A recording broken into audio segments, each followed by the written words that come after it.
That's crazy. Yeah. Speaking of I'm gonna which, buy this. are you ready for the podcast? Yes, I am ready. Yeah. Sponsored by Ready Player Two. uh, welcome to the Jesus podcast, Christ. everybody. How long you been going? Because I got stuck for a second. I Re- can't believe this. You Ready Player Two, bro. yeah. My mind is blown. Not very long. We did not. Me Okay. and Purvis just had like a really good 6 minute conversation about reading habits. And I don't even read. Yeah. Highly recommend it. Find a book, read it. Go to your library. It's free. Actually, though, yeah. Yeah. I'm excited, bro. I'm not about to go on a reading tangent on our Jesus Christ with an introduction to a hip hop podcast. Oh, it's fine. But I am very excited now to read Ready Player Two. Ready Player One is like one of my favorite books. Yeah. And I don't read, so this could get me back into it. Yeah. No. Perfect opportunity. Let me know when you get it because I have it on my Kindle. I'll read it with you. But okay. Yeah. Trust me, when books are second only to music, and it is the best thing in the world to consume and share with someone. I would definitely say there's a interesting thing when you can just talk about a shared experience of reading a book. Interesting that you say that because I don't know if I've ever just read a book with someone, or be here, read chapter whatever to whatever tonight, and we'll talk about it. It's Yeah. so much easier with music. You just Yeah. send you the link and be like, "Yo, check the song." I tend to treat it like a Netflix series. It's oh cool, we're both kind of agreeing to start around the same time, but then whoever finishes first, okay, just hold up and then you can finish it. right, of course. Yeah. All right, so should we get into the news then? Looks like we got a whole lot of stuff coming out this week. This is one of the heaviest weeks we've had in a while. Yeah, this is a heavy news week, which is good because I think our topic is a little lighter tonight. Oh, for sure. Because I feel I'm gonna be honest, a lot of the kind of subcategories we're going over, I'm gonna need you to walk me through because I haven't heard of 3 of them. I was supposed to tell you that before we started recording, but you're gonna take the lead on this one, big guy. That is totally fine. This is one of my OG ideas when you brought up starting a podcast. So I was like, this would be easy to talk about, and it's light. Yeah, and there's so many different examples. So yeah, I think it's useful. All right, so Purvis, run down all that's coming out this week. Okay, so starting off with albums, we finally, we Joey are Badass. we are getting the Joey Badass. I am going to listen to that tonight. And low key, because I told you I haven't been listening to any of the singles, so I'm kind of excited. I've been holding off. I want that full album experience. I hope no songs got cut because of the certification stuff, whatever it's called. Yeah. So hopefully it's still complete. It looks like a fairly long album, not obnoxious, but it doesn't look. It looks perfectly fine. Yeah, it does not look like a short album. So I'm real excited. As a matter of fact, motherfucker, I meant to listen to 1999 today, but I did not. I did not listen to a ton of music today. I mean, are you definitely gonna play it at 11? You might still have time. It's not too late. We'll see. But anyway, super excited for that. After that, again, I mentioned this last week, and we did not get a release. But he did put out 2 songs last week on SoundCloud. Mr. Little Uzi Vert is again rumored to drop his EP, Red and White. Did you listen to the 2 singles? I did not listen to the new singles, no. Oh, Brandon. You should have listened to Are they on SoundCloud or ready to go to streaming? Only SoundCloud. Well, I'll say this. I'm pretty sure it's only SoundCloud because everything that he was promoting online was to a SoundCloud link saying I'm going back to SoundCloud. Yeah, okay. I'll listen to it for sure. Hopefully it finally drops. We will see. Yeah. After that, we finally have Mac Miller coming, or another one of his old mixtapes, I want to say. Yeah, I don't know exactly which one this is. Let me Google it really quick. I will say this one is so far back in his discography that I don't think I've ever listened to it. I will gladly admit I missed this one. It's called I Love Life, Thank You. And it's from I listened to this way back when. It was very much I listened to this when it came out. It was pretty good. I remember liking it. I just remember listening to, was it Macadelic? No, Macadelic came out after. It was. That was I kind think I of was boring. honestly like I think I was still like in my. This is cringy to say, but I was in my best day ever phase, and like I think this was maybe like a little too real for me. So actually, now that I think about it, this is something I really want to revisit. Gonna say, was it like a sneak peek into his more serious side? Honestly, like looking at it and like what I do remember, it kind of feels like that. Like, I'm going to listen to this. yeah, no, this is gonna be good. This is gonna be an excellent. This is exactly the kind of stuff I want going to streaming. Like, and Yes. also like this, I feel zero guilt about releasing like a past like an artist who is deceased, like releasing their back catalog, making that as accessible as possible. That doesn't feel like weird to me, like at all. Yeah. And we have so many examples of like XXX. We have examples of Fuck Juice shit. World Just where like like just call it what it is. yeah, It's fuck shit. Like right. And so it's nice to have again one of the most beloved people ever, to, like still have a very beloved afterlife. Like anything that's going on with Mac Miller, it's never something that you go like, oh, what is it now? Like it's always positive. And I think that's good. yeah, no, I definitely agree. But jumping forward, I, Brendan, do you know who Mozzie is? Nope. So I didn't know who Mozzie is either. But believe it or not, I mentioned Mozzie last week, and I got some flack for this because apparently From a couple Isaac? years, yeah, yeah. Also, I have to ask Isaac about how he feels about being the stand-in for everyone. Because, like, we do have more than Isaac who listens to the show. Oh yes, but Isaac fits in with all But, the outside like, jokes I there, so think it Isaac works. is just, he represents our audience. He is the audience. Like, if our He is audience ever there. unionized, like, Isaac would be the head of it. And I'm okay with that.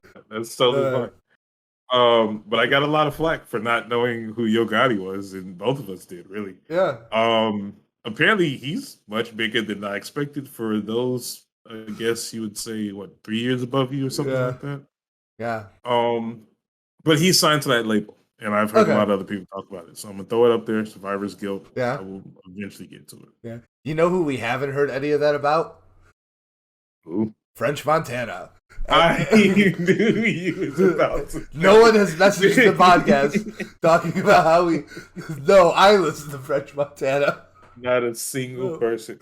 That's hilarious. I knew he was gonna throw in French Montana because I was talking about that when Dude, if I Bro. had one wish right now, uh, besides from maybe saving the planet, uh, I would wish if I could have two wishes, and the first one is saving the planet. The second one would be to have French Montana on the podcast, so I could ask him. So who listens to you? Bro, I'm gonna be so serious right now. I don't know what his voice sounds like. I You don't know how even- you can you can hear voices like you know what Drake sounds like in your head.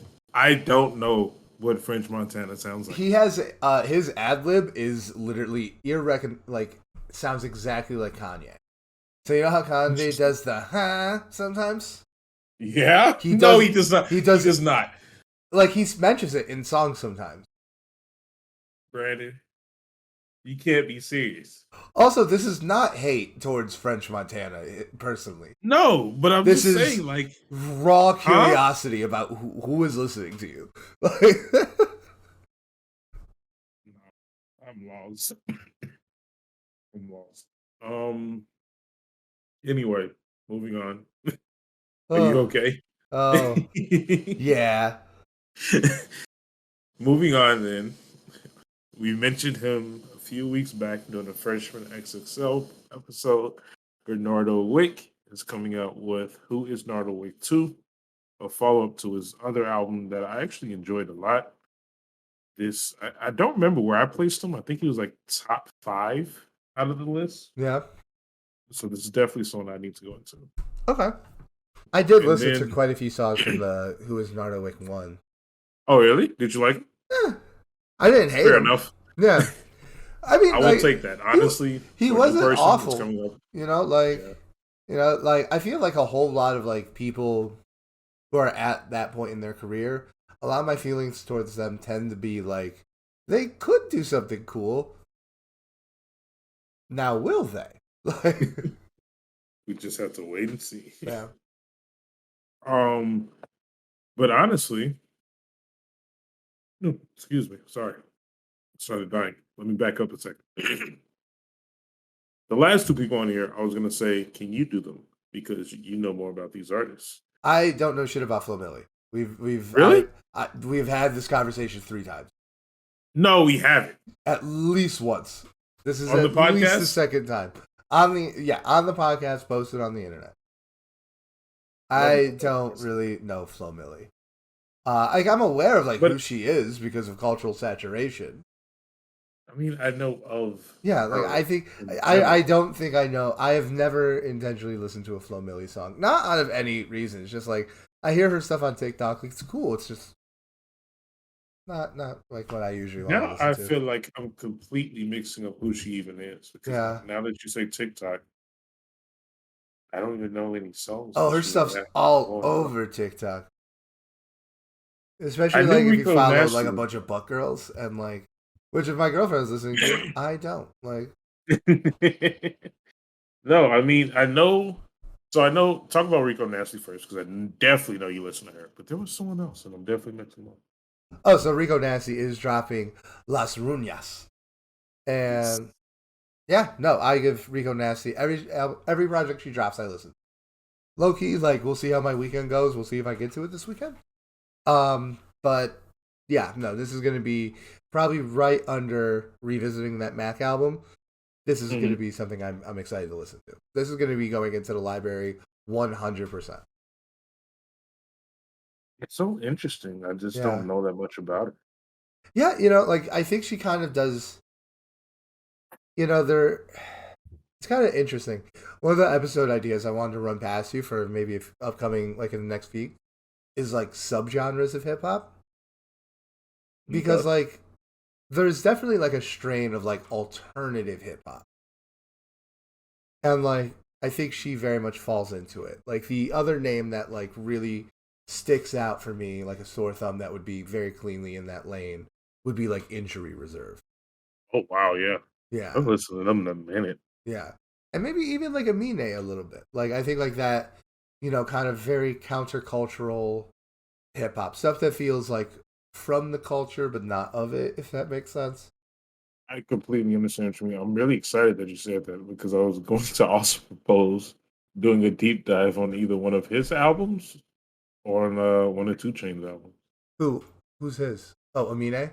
Yeah, Amine or Two Chainz. I was going to actually go into one of them. We can do that. I like Amine. I don't think he's like my favorite in the whole wide world, but I like Amine. He's very different He's from unique. He is certainly he is like extremely. he certainly pushes back on a lot of the trends in hip hop.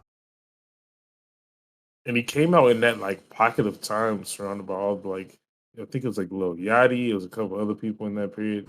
Yeah. And I did not think he was gonna survive, but like when he dropped his what album was that called? Who The one with was the yellow wasn't there background? yeah. I know which one you're talking about. I was so impressed and happy for him. Huh. I remember when he was on the double XL. Mhm. I remember that year there was another guy on it that looked exactly like him, and I want to remember who it is, so I'm gonna try and look it up.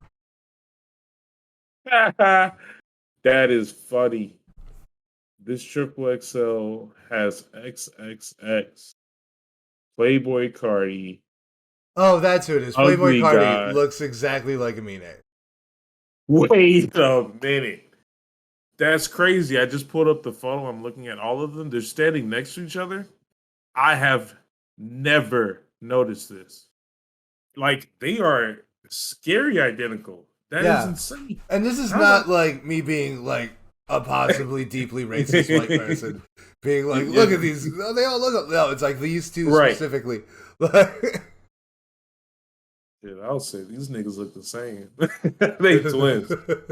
That is insane to me. But sorry. Very I'm excited. excited for Rico Nasty. Flo Milli, I'm sure I'll hear the hits. it's just like, it's not. It wasn't made for me. I don't think I was Flo. really about to say it Like just don't relate. I don't think Flo Milli loses an ounce of fucking sleep because I don't listen to her music. And you know what? That makes me respect the shit out of her. I understand honestly. you know. Oh my god. So on top of that, we also have I think it's a metric buttload of singles. A very large amount. Some Yeah. already out, some coming out tonight. Yeah. So start at the Um, top. Dochi, my number one from the Triple XL. yeah, She's she's got a dropping feature. a remix of Persuasive with SZA. I Hmm love that song, Persuasive. I love SZA. This is gimme, gimme, gimme. This is great. Like I love this. Did you by chance see her post it? She posted about it on Instagram. I did not know. I don't think I follow her. She definitely would. She's really funny. Yeah. She posted on Instagram, and her stylist was like doing her eyelashes or something, and she was playing the song in the background, and she didn't know, and like Scissors Part came on, and she like freezes. She's like, "What the hell?" And she like jumps up and runs around. It's like, "Turn it off!" So I don't know. It looks really dope.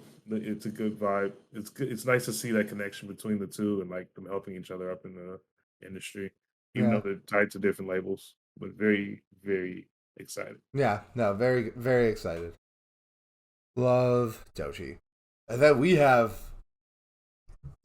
if this isn't like a top tier song of the year, it's a failure. You know Uh what I was thinking? but This is literally LeBron and Stephen Curry getting on the same team, yeah, just to like. this is this is Megan Thee Stallion featuring Future, Pressurelicious. That's a combo. I don't even know what to expect. That is a When you combo I first sent never me would have this, thought of. it's really funny. When you first sent me this, I'm pretty sure I texted you, and I was just like, I'm not sure if this is a hot boy or hot girl song. I feel like it's just gonna cause something very toxic. Yeah. I don't know what to think about these two teaming up. It's just gonna be fuck. It's gonna be big fuck energy. But anyway, All right, now we got Maxo Cream dropping two singles. mhm.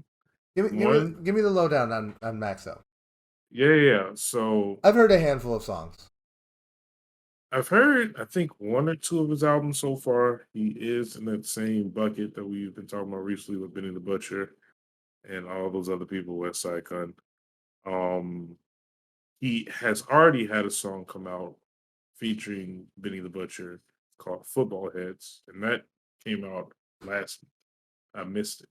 This week he's dropping a single with Anderson .Paak called The Vision, and I love me some Anderson .Paak. Yeah, me too. So I'm excited to see mostly excited to see what the beat is gonna sound like because I feel like Anderson .Paak is gonna do a lot of hands-on effects on the production. Yeah, no, I totally agree. Basically, anything Anderson Paak's on, it gets a listen. Yes. You know, Automatically gets that pass. you know.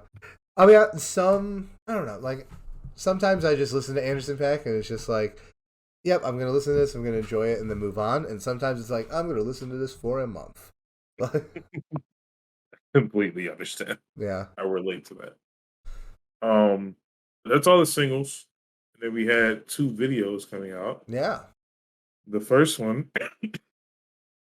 Gunna just released a video to his song "Missing Me" that's on his last album, and it's I don't know how they pulled this off. I don't know how it was like allowed because I thought he was still in jail, but somehow he was able to, I believe, record and This release stuff, this. I don't know how long he's been in jail for. What, like a month, 2 months?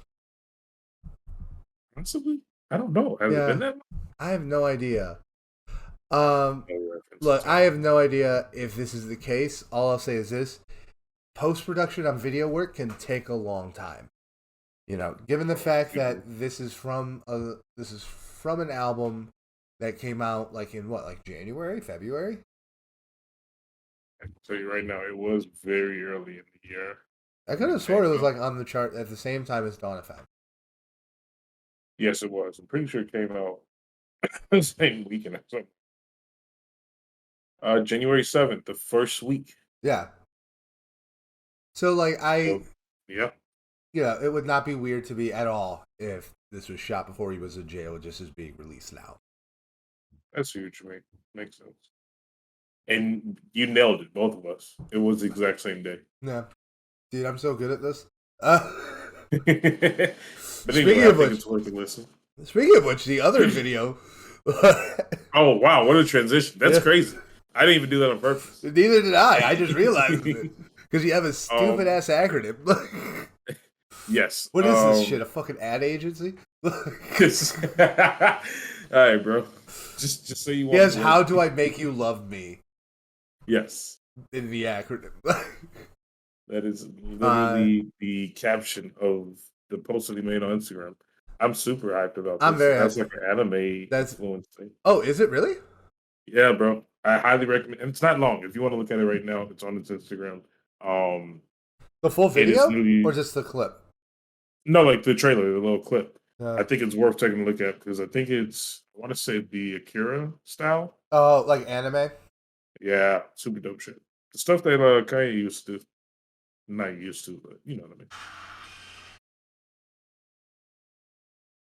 I mean. Have you seen No. Akira? Long time ago. Okay. I just wanted to make sure. I need to rewatch it. It is at the tippity top of my rewatch list. I completely agree. Yeah. I've been talking about it for a while, just haven't pulled the trigger. Yeah. Such a good movie. Unpaid nobodies go to the movies, ladies and gentlemen. I'm down. You know the Akira, I'm down. Low key, like the movie theater across the street from me, the Music Box in Chicago, they do midnight movies, and I have seen Akira be one of them. Wow. Like if that ever comes up again, I will go. I'll keep an eye out. Fully go. I'll dead ass. Like it's probably gonna happen. Like that's pretty sick. Yeah. Oh, I've gone there for a few. I've seen Pulp Fiction there, like an original print of it. I saw Fight Club there. If you're in Chicago, check out the Music Box. Like go see a movie there. It's a local business, oldest movie house in Chicago. Picture's amazing. Food and drink is delicious and reasonably priced. Chairs are super uncomfortable, but you just fucking deal with it. Like, all right. So we got a couple of news items. Nothing super heavy, except for maybe the middle one. Yes. All right. So go over the first one for me, please. Okay. So this is just stuff we've kind of picked up throughout the week. Cal is actually back on social media. I want to say I don't want to say if he fully disappeared, but he's back promoting things, and he's going to be in a movie called Allie and I.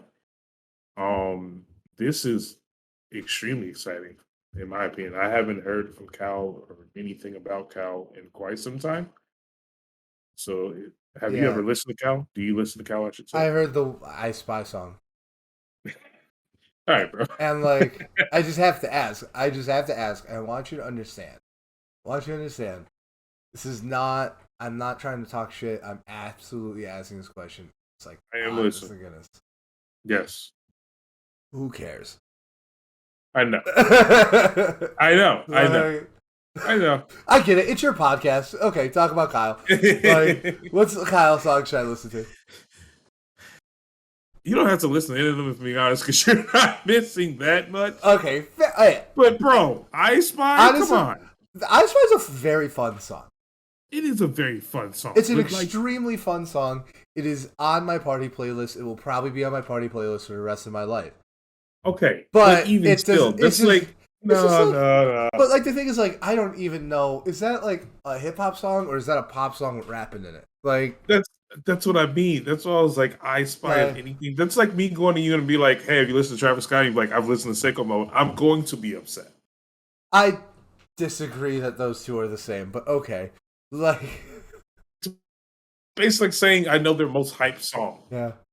Also, I've gotten very into the habit of just whenever I see something just going crazy, I go, it's going sicko mode. Okay. I'm so irritated right now. I'm like, I saw this dog just going crazy in a park. I'm like, that dog's going fucking sicko mode right now. Brandon, I hate you so much. No, you don't. No, you don't. You fucking liar. You lying bitch. Stupid fucking liar. Like fucking Stewie again. But okay, moving on to the next thing. Next thing. Okay, so You're right, Cuddy. Cal's not that important. But Yeah. it's nice to see him back. No, Yeah, hey, if you think it's it's nice to see him Kanye. back, it's. I'll say this: it's nice to know that he is actually an actor because I could have sworn I've seen him acting in music videos. Couldn't tell you which ones, but I remember being like watching a music video. No idea which one it was. I was drinking very heavily at the time. Okay. Not like the night, just like that part of my life, and like, and being like, is that Kyle dude? All right, but definitely like, I don't know how substantive this is. Okay, relax, Purvis. I don't know how substantive this is, but it certainly is very interesting. Kanye dropped out of Rolling Loud, and he was replaced by none other than Kid Cudsworth. I don't know what to think about this at all. Like, Kanye's dropped out of multiple things recently. yeah, he's dropped out of multiple things recently. Um, you know what's crazy? You know what's the craziest part about this? And it's now, I've been wanting to tell you about this since it happened, but I wanted to give it time. And I feel like now we're kind of like far enough out that I can say this. To me, the most insane part about this is that this did not come with like a Kanye tear on Instagram or something.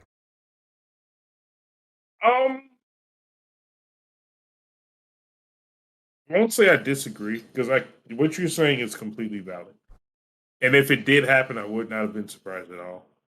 But I feel like at least who I've seen be more publicly petty, weirdly enough, has been Kid Cudi. Yeah. I feel like Kanye hasn't openly said that many negative things about Kid Cudi that I am aware of, at least. And I don't miss much when it comes to Kanye. But I've literally seen like Cudi make an entire post about like how he's not rocking with Kanye anymore and how the last song he's gonna do with him is on Pusha T's album. I just feel like, yeah, like I understand where you're coming from, but like this is very much like the iceberg effect, where like we're only seeing like the top 1% of this interaction. I feel like I don't know, dude. I try to leave all personal life shit out of this kind of stuff, just because like I don't know, like it just feels like it invalidates the art a little bit to me. And what do you mean by that? Like you're saying something about kids see ghosts? Like No, just like something? no. What I mean is like when people talk about like like which of this artist is being pettier in this interaction or whatever. So much of this stuff happens behind the surface that like and behind the wall of like the public eye, like away from where we can see it. That to me it just seems like the only thing it functionally does is take away from the enjoyment of the art. And I could be wrong, this is certainly an opinion. This is not a fact. It's just that's how I feel about it, Like when I hear people say like, "Oh, Cudi's being an asshole, I'm not fucking with him anymore." It's like he's not your friend. That is true. He is a name you click on Spotify to hear sounds. And like it's kind of weird that his relationship with Kanye West is going to dictate whether or not you want to listen to those sounds. Like yeah. That's just all I mean. Like I can't tell people how to live their lives. So like whatever. And like I'm not going to say that this shit is not part and parcel with like not even hip hop. This goes way back, way longer than hip hop. Like but, that's just my opinion. Purvis. Yes, sir. Travis Scott is bringing shoes back. Man, there's so many good science going on. You talk about this. I don't know what this means. Like, well, I know what it means. I know Travis Scott designed shoes. It's just like, why am I including it? No, not why you're including it. I think it perfectly falls into the podcast of it. I just, the culture of it. I understand the appeal of the shoes. I think they're dope. It's just like the whole culture of like buying and flipping them and like how that makes it so hard to get these fucking shoes. It's just like it's like a less annoying version of Bitcoin, Wow. you know? I've never thought about that comparison. Just like and not the shoes themselves cuz like the shoes are real, you know? Like and Bitcoin just is fake. Like The whole uh concept of the you reselling know, stuff. like honestly like if someone said like look, I've seen those Travis Scott shoes. I don't personally like all of them, but their MSRP is what, like 200, 250. Mm-hmm. You know, paying $150 for a very stylish pair of shoes designed by Travis Scott. Yeah, I think that's like a real thing that I don't bemoan someone spending their money on. But the way people like use bots, hoard these shoes just to flip it on the secondary market, like that shit, it's the same thing. Like, No, when you say it like that, I will give you validation for that. you know, Um, I hate the financialization of anything. okay, I got to think about that for a second. That's kind of deep. I, I mean, the way I think about it, I do see the negatives of having like the reselling market and things like that, and how people buying is setting its literal own subculture. But at least what I was thinking about in the sense of positivity for Travis Scott, I feel like this is like a full stretch back into his marketing Yeah, where he can put his name back into the news and have people discuss him without bringing that negative side of Astroworld into the picture. So I think this can I don't want to say like pass a test, but this will basically give him the confidence to say, okay, I am back in the public figure in a somewhat positive light. Now I can go ahead and drop the album. yeah. Yeah, I mean, also, do you think he just has an album waiting to drop? If I had to put a random number, I would say it's like 70% done. I That's what I would think, Yeah, okay. or at least more. Yeah, okay. Yeah, I would buy that. That makes sense to me. Right? Like I don't think it's done and completed. I'm sure you can still finish off getting some samples or some features and tuning up little things. Yeah, But in my mind, it's already got all the concept down, the marketing down, all the verses kind of written down. It's just a matter of getting maybe two or three more songs either recorded, finished, cleaned up, whatever it is. yeah. It'll be this year. It might not be till later in the year. It's crazy that you mentioned that because I was thinking about this in the shower the other day, and I don't know how I would feel about like a winter Travis Scott release because like people don't really think about it, but when an album actually releases in the whatever season it is, it does affect like how it's conceived and Oh yeah, 100%. actually consumed. Like 100%. it's a known thing. It's like, oh, October's very own. That's Drake. Or like Yeah, most times the weekend would drop like in the winter because it's kind of dark and moody music. yeah. So it's interesting to kind of, I don't know. For I me, I didn't know I how I feel about a winter Travis Scott album. I definitely think that's a valid way to look at things. I also just think that could just fold into like the context of like the album release.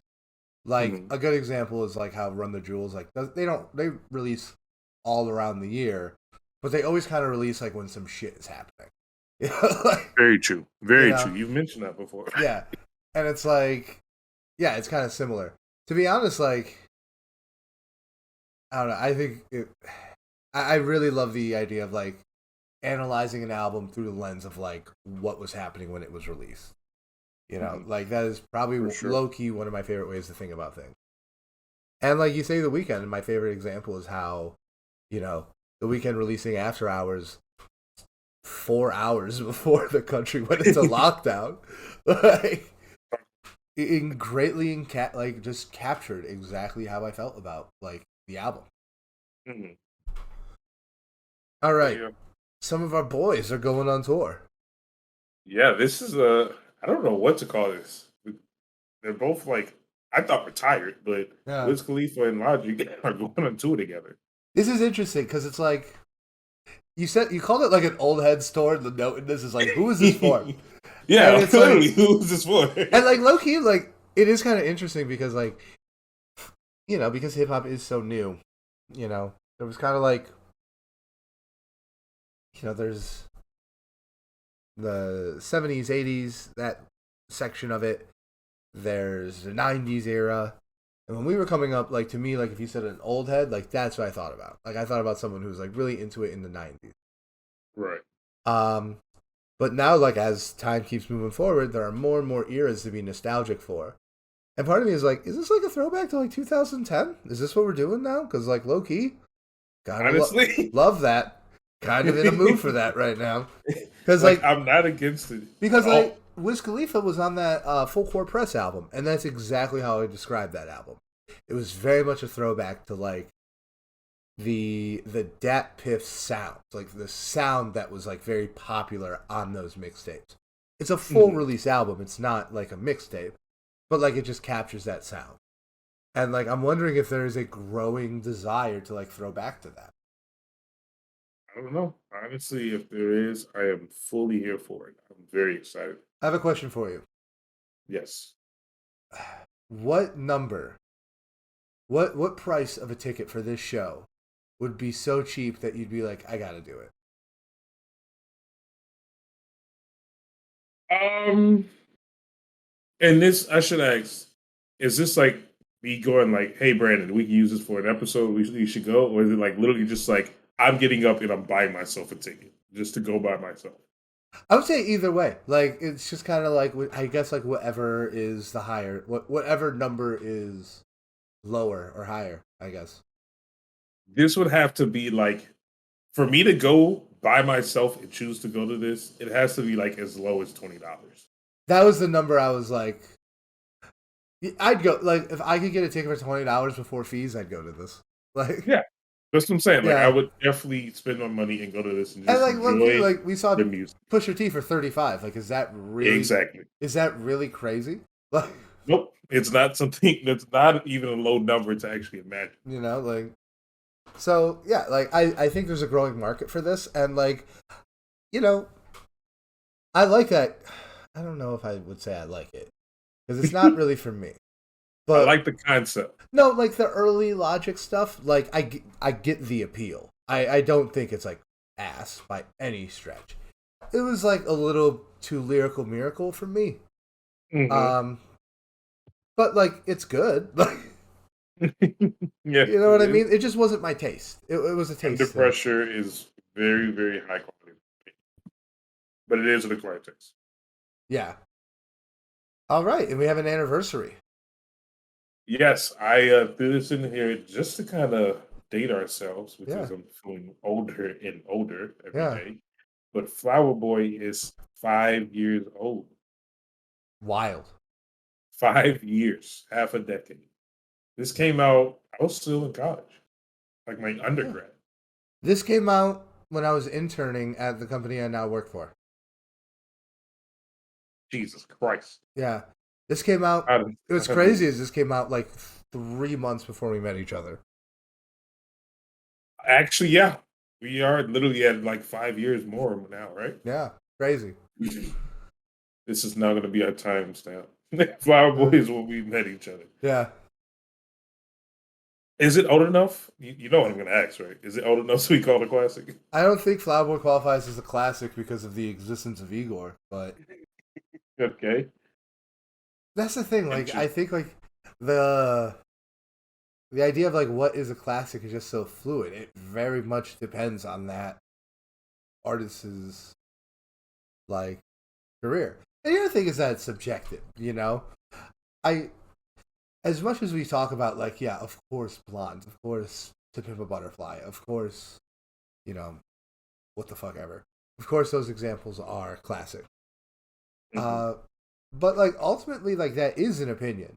Just because I have never met anyone that disagrees with it, and I've met a lot of different types of people, that doesn't mean it's not subjective. Mm-hmm. So yeah, like I think that's the ultimate thing is that like the idea is like if an album is a classic, you gotta take in like all the context surrounding that. Because like I think the fact that he has a better album that came out 2 years later, It does matter. it does it that affects like if it's a classic. And like Yeah, look, I think there's a threshold where that no longer matters, but I don't think Flower Boy is there. I don't think Flower Boy is equivalent to a My Beautiful Dark Twisted Fantasy. right. Where it's just like an obvious classic. It doesn't matter if he has previous classics. It's just like it's just so It's a classic in every over sense. yeah, It's the perfect example of what one would be. yeah. But I guess we can get to our subject now. I will take the lead. This is one of my original ideas when you first mentioned starting a podcast with me. I was thinking about it, and this was months ago, but there is a kind of like a space in consuming music between streaming music at home and actually seeing an artist live at a concert. Yeah. One of my friends mentioned this the other day, but he was asking me like, "Oh, if you can listen to an artist, but you can only listen to him once a year, and you can only listen to a concert, but you can't stream his music, would you do it?" And I just feel like that's such a tough question because a concert is like the best form of consumption that you can do for the music. Like you get to see the That's artist live. that's interesting because I don't know if I agree. No? Well, here's the thing. I think that they are like fundamentally different. Okay. Go I ahead. I do. I just think they're just two different things, and that's why you have some artists who are really really good live, and some that aren't. Even though they I might, see what you mean. I just think like don't get me wrong. Like I do think like in terms of like a connection to the artist that like all fans of anything have. There is something very special about seeing them live. That does feel like It's just an different. apex over listening to them, like Right. in the form of recorded music. And so, I mean, I guess it's by individuals' opinions, but what I feel like going to a concert is much more rare than, of course, streaming music. You can Yeah, stream music and it's in your pocket at all times. This person might go on tour once every 4 years or something like that if they come to your city. But there's like a space between the two that a lot of people don't really discuss that I feel like is very interesting to kind of break down and have a conversation about. But there's things that exist for like live performances where you can actually stream them. And so it made me think of platforms like Tiny Desk, Twitch, Colors, Kinda Neat, live performance on like a late night show, things like that, that are somewhat a combination of the two. You can always go back and watch the video and you can stream it anytime, but you also get that live performance concert feel where you're almost there. yeah. No, I thought Um, when you recommended this as the subject for this week, I thought it was really really interesting yeah. because especially now living in like a post-COVID world, like this idea of like music, the borders between like recorded music and live music are blurring a little bit, you know? Mhm. And I think it's interesting. I do. And this is not something I'm completely removed from. It's just, this is definitely something you're a little bit more, you know a little bit more about what's going on in this space than I do. I mean, yeah, and the cool part is it's just so accessible. Like anyone can find these videos. They can go back anytime and re-listen to them. I remember there's multiple examples that I did not mention in my notes here, Yeah. but I recall when Chance was doing that live performance with I think it was Ralph Lauren, Yeah, I and know what you're talking yeah, like I was at home and like I was preparing for it, like almost like I was having a concert at home. Like I popped some popcorn, I was getting ready to go. Like it was almost like an event where I was going to invite people over, and it's such an amazing concept, in my Yeah. opinion, where that exists between the two. I remember in 2020, the year of the pandemic, Lollapalooza, because obviously there wasn't a Lollapalooza. Uh, Hmm. what they did was instead they did a stream where they opened the vault and they were showing off like the HD versions of like Lala performances from the past that they don't usually show off. And That's so dope. I did and not like know that. even some like another one that I thought was really cool was uh like once again during COVID, uh and this one was later in the year. This was like in September, where some I forget who it was, but they partnered with Run the Jewels to do like a concert that was like all of Run the Jewels 4. And like it was some company that does like voting drives, right? Like they do voting drives around the country, but you can't do that. So what they did was instead of spending like they would just consolidate all that into one thing. It was with Adult Swim. That's who it was. Oh, And okay. they did like a concert, like a COVID safe concert that they streamed. You had to be there to stream it. They released it like a year later, but like that was the only way to experience it. And I thought that was like, oh, this is really cool. It kind of feels like a concert because like you have to be like live watching it, Hmm. but like I'm at my desk and like I'm drinking like whiskey that isn't $1,000. Like, Yeah, I mean, it is super dope. yeah, It's such a different experience that I feel like only, I won't say only our generation, but our generation has been able to be more of a benefit of this yeah. than any other, in my opinion. I totally agree, At least any previous ones. and I just had to ask because I do have just like a ton of questions for you then. Because All like, right. do you think that there was? Do you think the pandemic has just thrown fuel on this? I think it 'Cause- increased the numbers for sure. yeah, because Like, I think, I don't see these things going away in a post-pandemic world. I just see them now coexisting along live performance. oh, 100%. And I think it's so beneficial for things like that. So people can still have a real live experience and be connected to an artist that just don't have the opportunity. Yeah, Sometimes you live in a place that doesn't have concerts often, or you're yeah. busy and life comes up, money, whatever it Or is. yeah, also you're just broke. Concerts can be really Right. expensive. I know we just talked about Extremely. seeing Pusha T for $37, but to some people that's grocery. You Right. know, Honestly, and like those people deserve a more intimate relationship with the artist than you just get from streaming. I would say. 100%. And Yeah. what's beautiful about it, I think the numbers increased, but the value stayed the same. Like I was kind of afraid that since it became much more often, or it might become that lead consumption of like live music, it would drop off in quality, but it doesn't. Like I feel like even pre-COVID, you've had some of the most fantastic performances on some of these platforms. And even now you get things like Usher, like literally Usher was just on Tiny Desk and it became like a meme sensation and the quality was amazing. Like it's still Yeah. very prevalent. Yeah. And like also I watched a couple songs from the Usher Tiny Desk. Yeah. It was also just good. Like Okay. yeah, it was also like just good. Like was it very memeable? Yes. Yes. Uh And I feel like that's just because it's Usher as well. yeah, Usher's great, but he's a meme. Like so do you want to That is start true. just talking about our Tiny Desk? Yeah, yeah. We Like can start off with favorites? Tiny Desk. Yeah, okay, so first name we have up here, and I think like this specific like Tiny Desk, I think it actually holds like a place in this generation's heart. And that Oh, is for sure. Mac Miller's iconic Tiny Desk performance.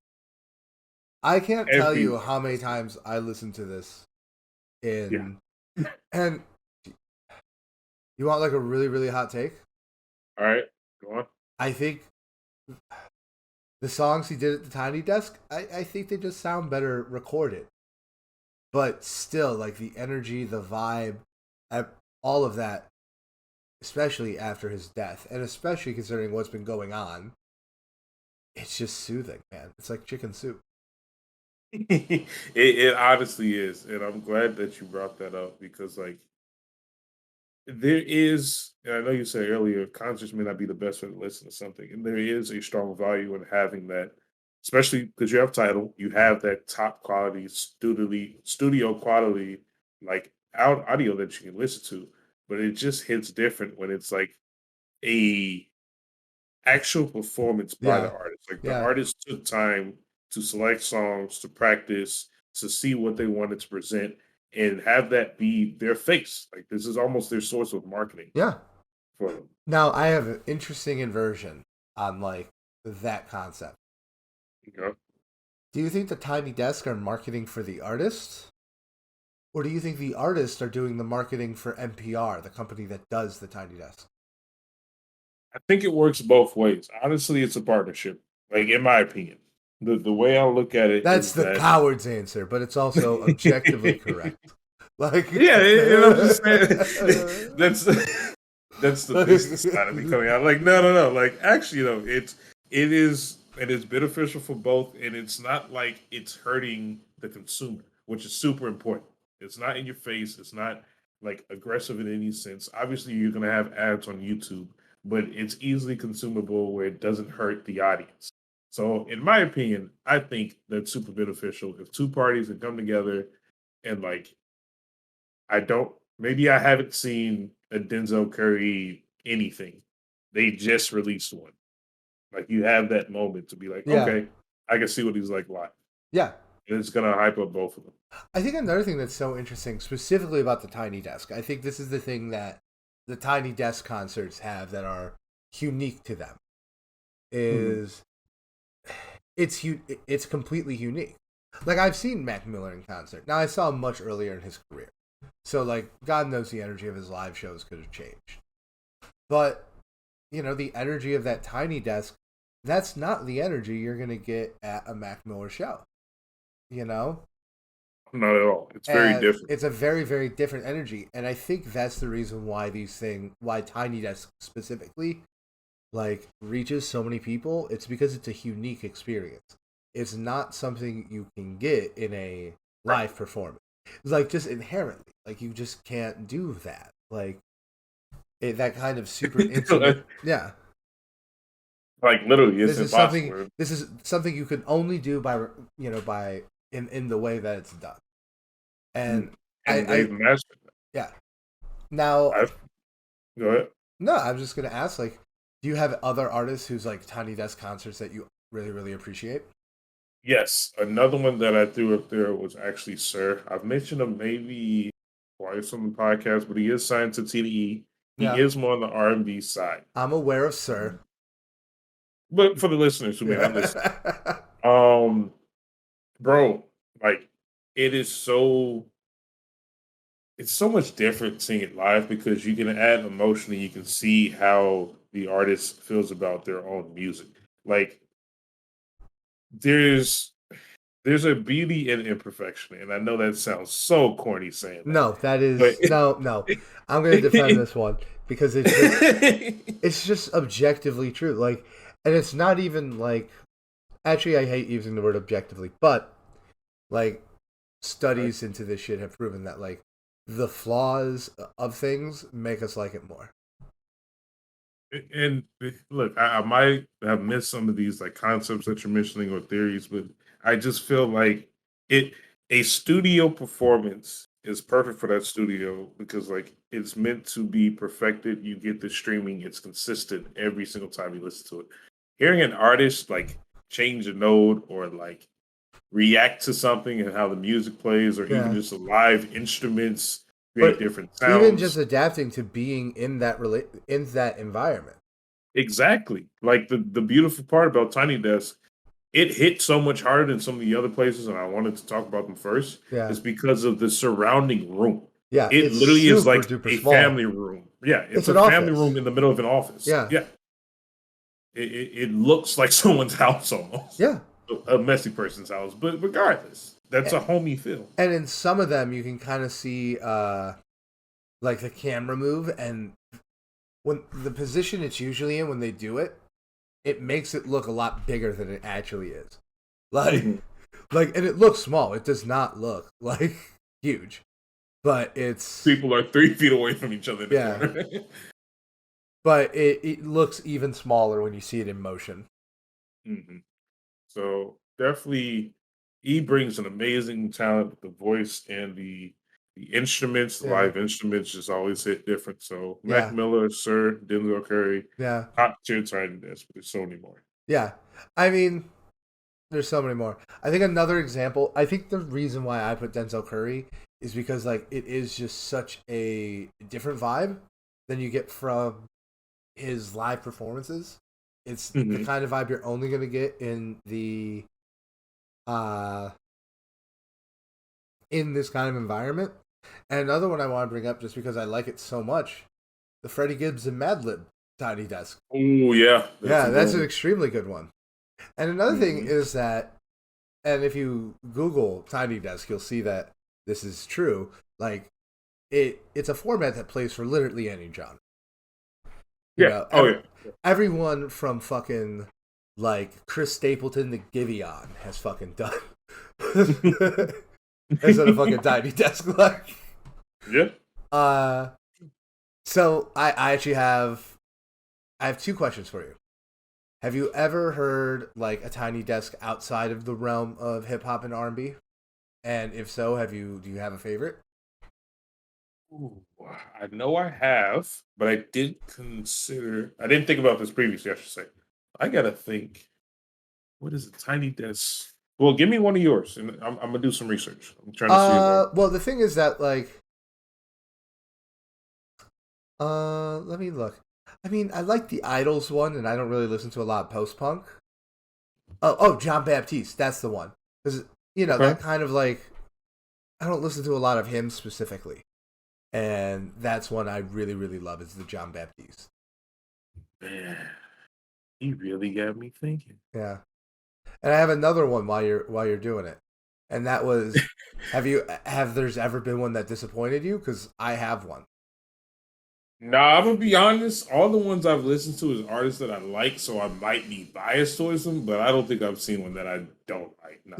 So there's two more I want to give like a shout out to because there's two more that I think are really really good, and then there's one I actually kind of want to talk about one that I thought could have been good, but I actually thought it was kind of lackluster, and I've only listened to it once, despite who it is, and I think you're going to be kind of shocked. Okay, let's hear it. So the ones I want to recommend, Anderson Paak and the Free Nationals has an excellent Tiny Desk. Yep, he's on the drums, which is insane talent. I just need to say that. Yeah, no, Him being able to do that is insane. and the other one, say it with me now, Big Oh, Crit. wow. He has a good one. He did a lot of the gospel side of Forever is a Mighty Long Time. Hmm. And, you know, on one hand, I think gospel is a type of music that you still have to scale back to an environment like this. Like, I get that gospel isn't like in your face and aggressive, but it's still very big. It is. It's a So, big production. yeah. It's a choir So, normally. like, the So way he yes. was able to bring that into the Tiny Desk was like really, really cool. And I'm a huge fan of Big Crit, but, you know, so obviously I'm biased. But Hmm. like, that's great. Now I'm gonna say the one I was very, very disappointed in, and that Okay. was the Run the Jewels Tiny Desk. Really? Their music just, I've seen It them. doesn't work. No, it just doesn't work. Like it was. Look, it wasn't awful. They're incredibly talented, incredibly personable people. It's not awful, but like it was disappointing. They're, you know, they are. It wasn't one I particularly enjoyed. No, I gotta be honest. I'm gonna have to go back and listen to it. I did miss that one. Yeah, Um, yeah. I'm trying to think now. There's been a lot of. You said I can't do R&B. No, I just meant like anyone from like a genre you don't typically listen to, or even an artist you don't typically listen to, where it's like your major touch point is like the Tiny Desk to an extent. I guess that was kind of the point I wanted to get. Hold on, because I think there is one that I actually listened to, Is it Hobo but Johnson? it is not Hobo Johnson. Believe it or not, and I'm not saying that I don't listen to her, but I don't really listen to Georgia Smith. But I did listen to that one, and I really, really liked it. Even though, like, I don't listen to her music outside of this. I listened to Alicia Keys. That one is incredible too. Yeah, really, really, really, really good. That's a really really good one too. So I would say there's a few artists that like aren't on the high rotation that I listen to, but still very good. Still was within the same genre, but very good. Ugh. Oh, dude, I just thought about it. The Young Thug Tiny Desk, The where one he he's does like at home. in the garden and then Yeah, like playing rock music over the hip hop. Wow. yeah. No, it's really good. Yeah. Anytime like an artist comes out and I don't know if I would qualify what like Young Thug is doing as rock music, but he's certainly using like live instrumentation. Yeah, Right. so sick. It always. changes the song Yeah, it completely. definitely does. When I saw, actually circling back to Mac Miller, when I saw Wiz Khalifa with him, he didn't use any of the uh he only used like the big samples from the like the really really important stuff from the beats.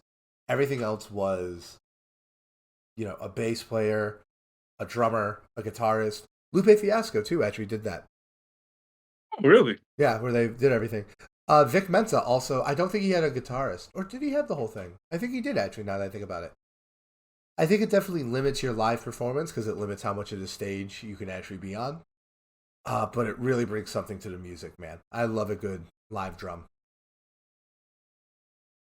I do agree 100%. All right. So let's move on to Twitch. Because I think Twitch has been a very interesting point because it's like It's new. it's new. It's not just like a new. I mean, compared to like all the other platforms we're going to talk about, it's definitely the newest, as far as I know, because I don't know what Colors and Kind of Need are. Uh, but I think, they're very similar to Tiny Desk. yeah, I think uh, Twitch has a lot of different things that it can be, and I think that's what's interesting about it. Yes, that is very true. And what another thing that stands out the most, in my opinion, is live. The rest of these are recorded, Yeah, released, and edited. Not edited heavily, but cleaned up. yeah, Twitch is I won't say the first, but the major first one to be it's completely live. live. Yeah, Exactly. You see a lot of producers, and it's perfect timing based off of last week where they bring on artists or like bring on other producers and other people in the industry and they work with them live. So I don't know how many people you might follow on Twitch or how often you use Twitch, but I know Kenny Beats is the like number one streamer for like almost music yeah, right now. yeah. Kenny He has Beats. 323,000 followers. Do you ever watch his YouTube show, The Cave? It's funny that you mentioned that because I told Isaac about the live and he told me about the cave. I've missed some of the cave. I know he did one with Yeah, Earth Gang, I want to say, yeah. but there's other ones that I missed. He did one with Rico Nasty. That's incredible. That's one of the best ones. So, like, if you Okay. want to get into the cave, one of the most iconic ones, in my opinion, is when he worked with Zach Fox. Oh, yep. Yeah, it's just so funny. And it's funny, some of these things like end up being whole Yeah, projects. being a whole Like they project. have a project together Kenny now. Beats and Denzel have that entire project together that was born out of the cave. Yep. Yeah, and So I think Kenny Beats is a great producer. Like I really do. Just like when it comes to just like the the production of it, I think he's fantastic. Huge fan. But I think what he makes him literally was going to be one of mine last yeah. week. But I think what makes him super special is like how smart he is at navigating this highly digital world that we live in. hmm That's like I agree that's something 100%. that completely separates him from his ilk. Because the fact that he can do all this while being live and actually being connected to so much of the industry and understanding how to bring the music industry at a high level and have it be consumable by random ass people in their living room is an extreme talent. Yeah, I couldn't agree more. So I definitely want to throw Twitch up here as a concept. He was the first person that stood out to me because just how massive his success is. He's literally streaming right now. I'm watching him. I pulled up Twitch just to see. He is currently going live. I gotta Um, I gotta watch more of his streams. I don't think I follow him, so I gotta do that right now. Actually, well, yeah, I highly recommend it. yeah, But another one that pointed out to me, which is kind of funny because he is the exact opposite. He is so old within the previous generation, yeah. where he even mentioned he had like 1,000 messages on his Instagram and never connected and missed so many opportunities. Mr. T Pain. Yeah, and I think it's interesting, but like at the same time, though, I do think T Pain is just such a charismatic and like likable guy. I've actually met T Pain at a bar in Florida when I was 21. Super nice guy. Wow. Yeah, super affable, nicest guy in the world. Okay. Uh, I mean, I would believe it. yeah, I was with Jeff. It was a lot of fun. That's super dope. Dude was a super fucking idiot. He put the pictures on Snapchat, and it was like first gen Snapchat, so they're gone. Uh, Oh, yeah, that is he was. just I was tough. like, you fucking moron. Uh, Why? Why would you do that? But but yeah, anyway, no, he is from the pre-internet generation, probably the last pre-internet generation.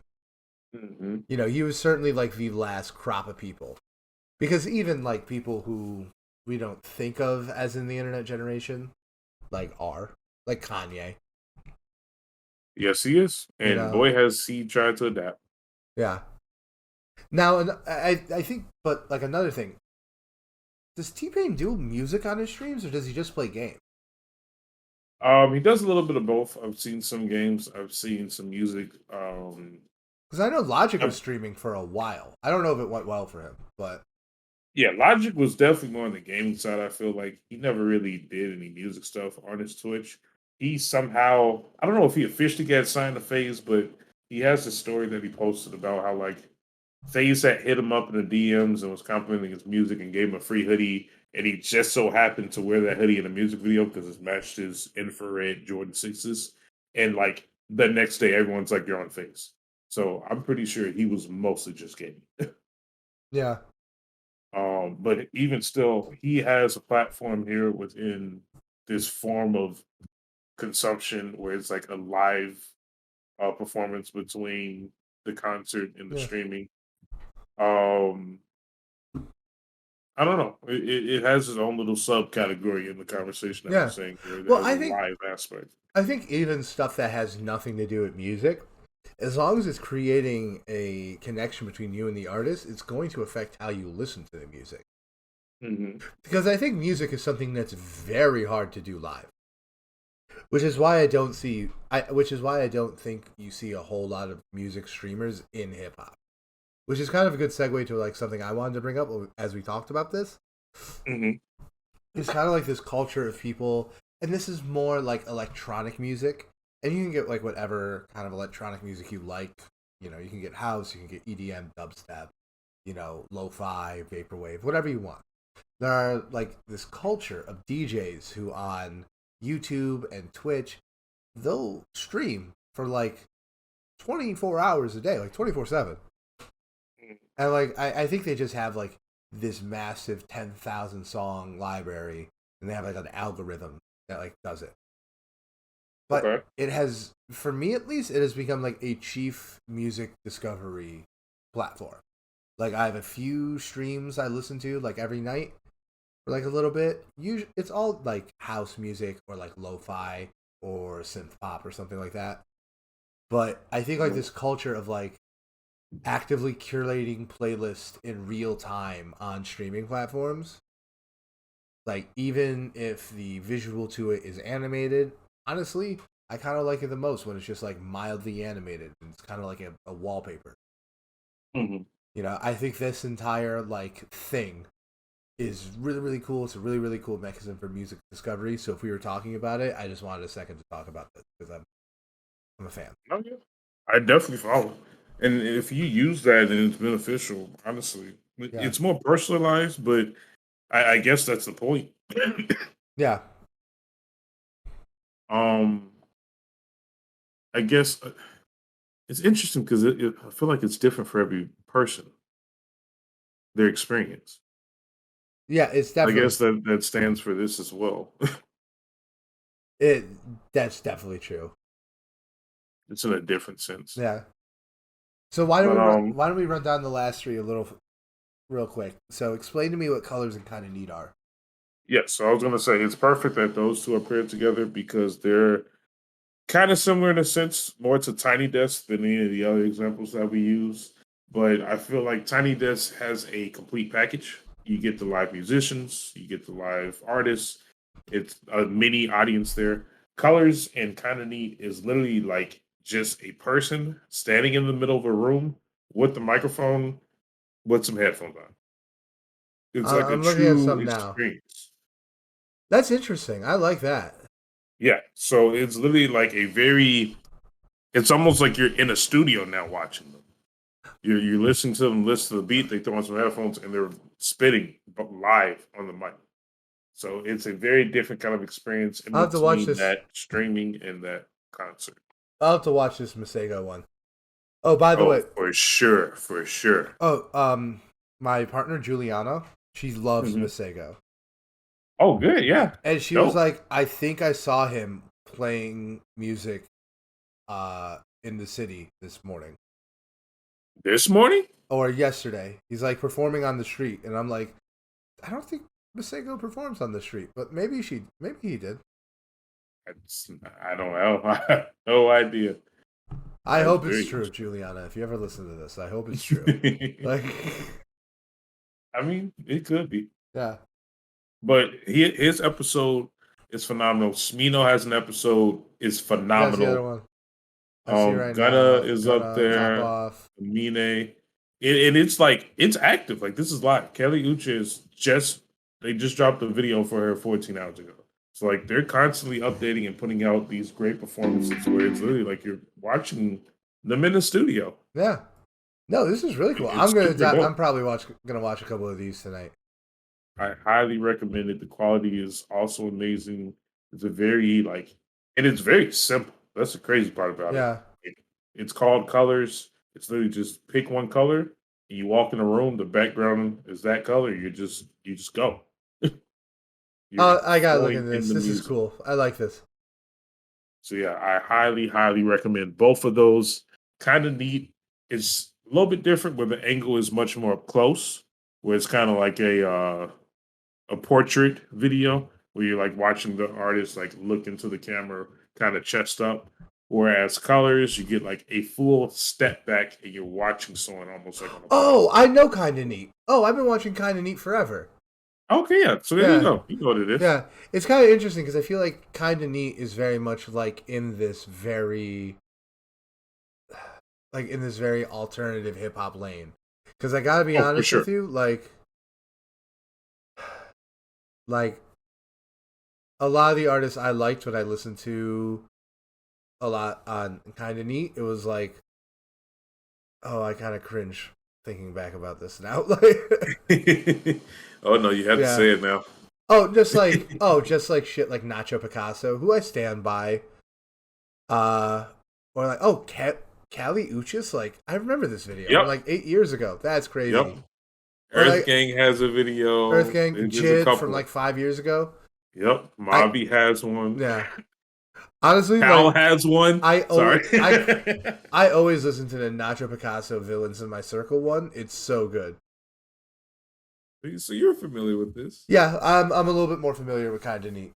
So yeah, I know about this one. Like it's interesting. It certainly is just like kind of very in your face, like on the spot. Sometimes it kind of feels like these people didn't know they were going to be rapping today. Like, I literally was about to say it's insane that you just said that because I'm looking back at some of the older ones, and they get at least the artists that I like recognize. They got them right when they started. Like yeah, Earth Gang was 5 years ago. Anderson Paak was 7 years ago. yeah, Like it, Jid, you say it was 5 years ago. Like this is right when they were taking off. So maybe kind of neat can be yeah. seen as someone from I think kind they're of definitely ground up. people. They're definitely something that I think they plant a lot of seeds. Mm. They pick a lot of people who are like real underground, usually up and coming, and then like some of them just take off. But like like I'm looking at it right now, and it's like most of these, I'm like, who are these people? I was really about to say they Like, don't who's exist. Death by Romy? It's like, is this goth girl gonna rap to me? Because I'm good. Like, All right, pass. yeah. But then again, Yeah, it had like Jid and IDK and and they called it out. yeah, Childish Anderson Gambler, Pack, Anderson Paak, Raven Lee. Uh, quite a few. yeah. Also, they don't put out nearly as much stuff as the other two. No, Like, I no. scrolled down less than a page, and I'm already 5 years back. Yeah, I was gonna say they are not putting out a lot of stuff, at least on the YouTube platform.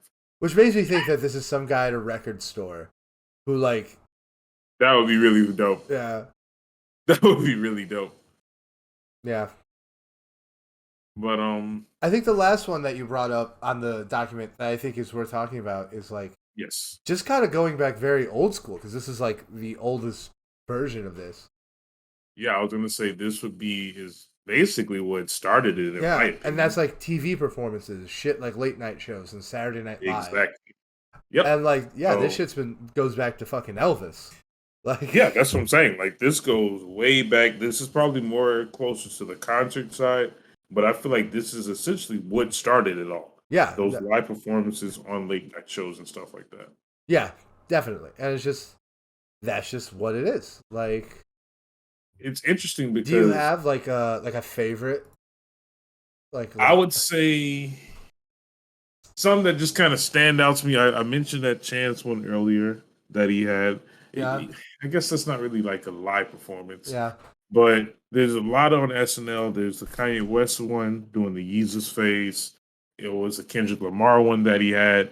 There's a couple of really, really good performances that I've seen on like late night shows. yeah, yeah. It's they're harder to categorize because there's just so fucking many of them. Like, think of, Exactly. and it's like Saturday Night Live's place within music is very similar to its place within comedy, in that Mhm. it just does so much that like so much of it is going to be shit and so much of it is going to be good, like great. Right. And like I Very, want to bring very large I range. want to bring up two. I want to bring up two that I because I was Okay. kind of obsessed with SNL for most of my life. I think now like I think the Weekend Update is fantastic. Hmm. Uh, but like I very rarely watch a musical guest because I think more often than not they're not good. Even Okay. artists I like are not good. And also I think I don't think SNL is like was ever sound designed for someone to like play a beat or something. So whenever it's like an artist who is like rapping over a beat, it just doesn't sound good. Hmm. Uh but that brings me to my first recommendation, which was I remember back in the day, like when Kanye was touring Graduation, he did a version of Stronger with like a string, like with like eight cellos.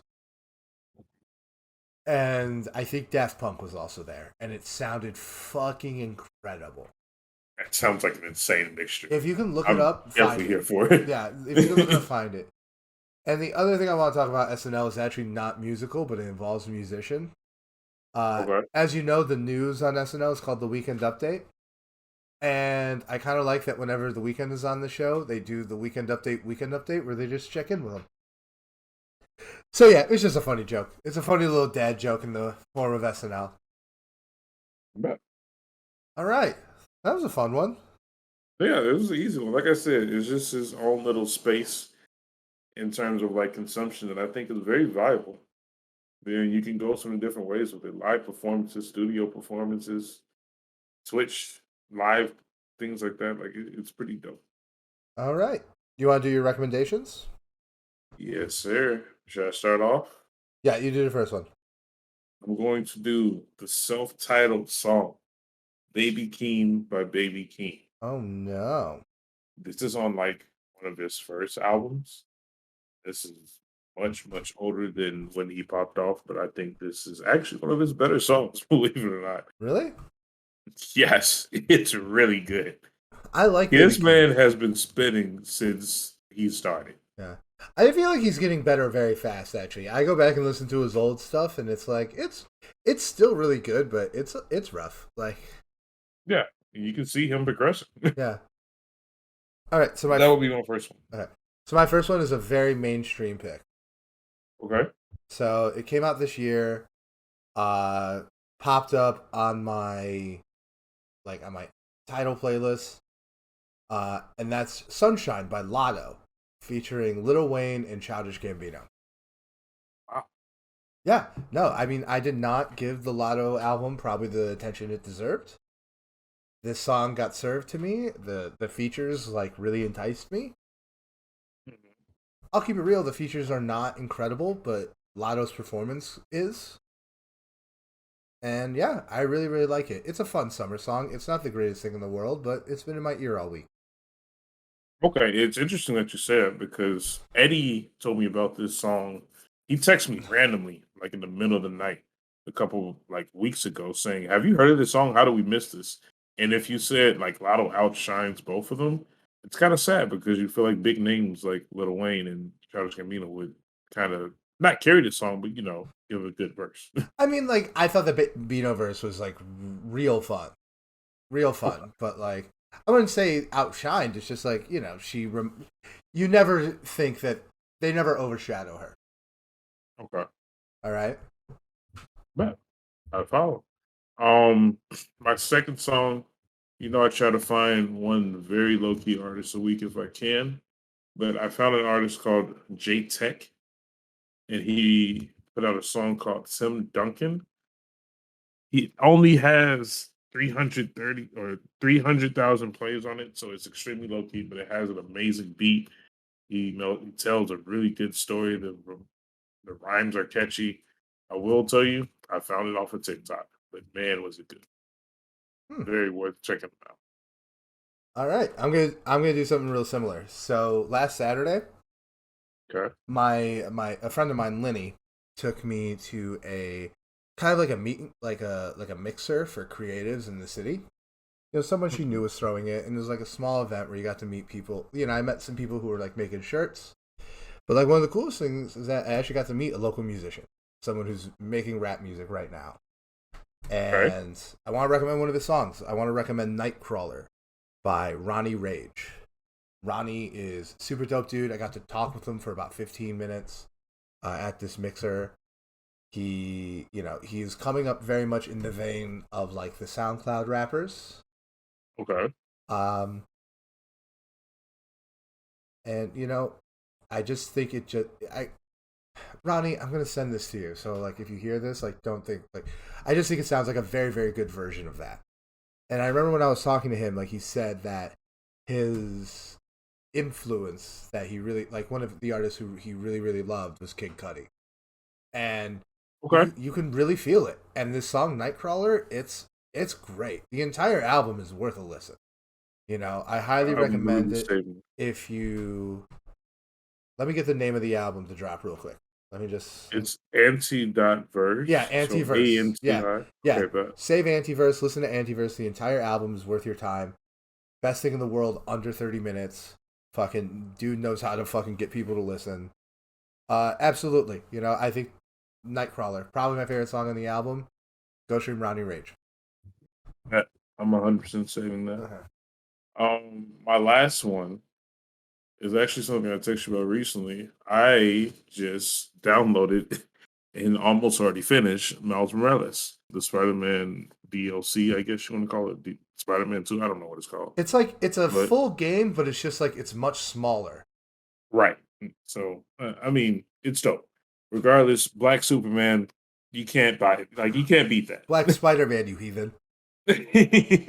So, um, I didn't know that the soundtrack went that hard. I'm gonna be honest. Like, and this is a perfect introduction to one of our ideas that we're coming up with.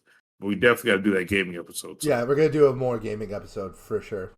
right? But the way just the soundtrack in general influences like the entire game and puts you in that perfect like Harlem mixing the cultures between Black culture and Latino culture. It's amazing. And there's a song on there by Jaden called "On My Own" featuring Kid Cudi, and like it made me like stop playing. I Yeah, put the controller down and I just started listening to the music. I think the soundtrack in that game is probably as good as the writing in terms of selling you on who Miles Morales as a character is. Hmm. And like that's not to say the writing is bad by any stretch. It's just like the music choices are that good. It's important. It adds to the character. Yeah. All right, All let's right, see last yours. one. This one's a little bit of a walk. Here we go. There's Yeah, always one. yeah. So remember when I said I had a deep cut from an artist we really love and an American folk song? They're the same Yes. song. I'm gonna Okay. recommend "Where Did You Sleep Last Night" by Wizard. Wow. Yeah, so "Where Did You Sleep Last Night," also known as "In the Pines," is a old like folk song from the Pacific Northwest, originally by this guy named Leadbelly, right? And it's the kind of song that is traditionally played with like an acoustic guitar and a singer. And it's been covered ad nauseum. And the most famous most famous cover is by Nirvana in their Yep. acoustic version, right? See That's the that. version everyone knows. But low key, because like something I like to do is I like to take songs that have been covered a million different times and listen to all the versions. Another fun one, Moon River. Yeah, I was literally about to say Moon River. I Yeah. knew you was gonna say. Well, like literally, like just go from like if you go listen to the Frank Sinatra version of Moon River to the Frank Ocean one, that's a better experience than listening to either of those two on their own. I gotta keep it real. I understand. So this one, like low key, there have been a lot of efforts to take this very folksy song and kind of make it big. The Wizard one is the only one worth a shit. Wow. And Loki, I think it's the best cover of the song. And you know what? I think a reason why that might be is because Leadbelly, unlike a lot of folk singers out of the Pacific Northwest, was a black man.